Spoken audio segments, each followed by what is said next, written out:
Gujarat Titans 38 పరుగుల తేడాతో విజయం సాధించింది. శుభ్మన్ గిల్ అద్భుతమైన ఇన్నింగ్స్ ఆడాడు. కేవలం 38 బంతుల్లో 10 ఫోర్లు మరియు 2 సిక్సర్లతో 76 పరుగులు చేశాడు.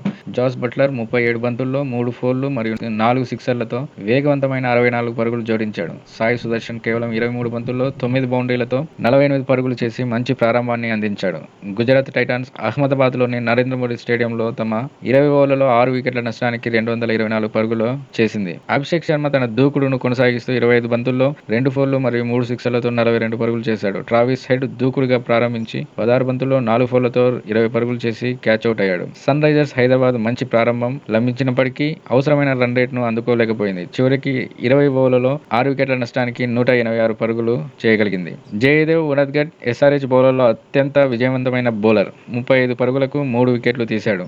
గుజరాత్ టైటాన్స్ బ్యాటింగ్ ప్రదర్శన చాలా బలంగా ఉంది. టాప్ ఆర్డర్ ఆటగాళ్ల ముఖ్యమైన సహకారంతో భారీ లక్ష్యాన్ని నిర్దేశించింది. సన్ రైజర్స్ హైదరాబాద్ ఓపెనర్లు హెడ్ మరియు అభిషేక్ శర్మ మంచి ప్రారంభాన్ని అందించినప్పటికీ మిడిల్ ఆర్డర్ ఆ ఊపును కొనసాగించలేకపోయింది. గుజరాత్ టైటన్స్ బౌలర్లు వేసిన కొన్ని కీలకమైన క్యాచ్లు మరియు కట్టుదిట్టమైన bowling Sunrisers Hyderabad chasing ను నియంత్రించాయి.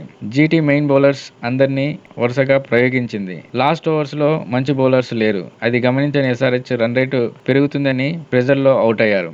గుజరాత్ టైటాన్స్ యొక్క ఆధిపత్య బ్యాటింగ్ ప్రదర్శన ఈ మ్యాచ్ లో విజయాన్ని అందించింది. సన్ రైజర్స్ హైదరాబాద్ ఓపెనర్లు పోరాట పటిమ చూపినప్పటికీ జీటీ నిర్దేశించిన భారీ లక్ష్యాన్ని ఛేదించడానికి అవసరమైన అధిక స్కోరింగ్ రేటును కొనసాగించలేకపోయింది. ఈ విజయంతో ఐపీఎల్ 2025 పాయింట్ల పట్టికలో గుజరాత్ టైటాన్స్ స్థానం మరింత బలపడింది. ఎస్ఆర్హెచ్ ప్లే ఆఫ్ ఛాన్సెస్ చాలా తక్కువైపోయాయి.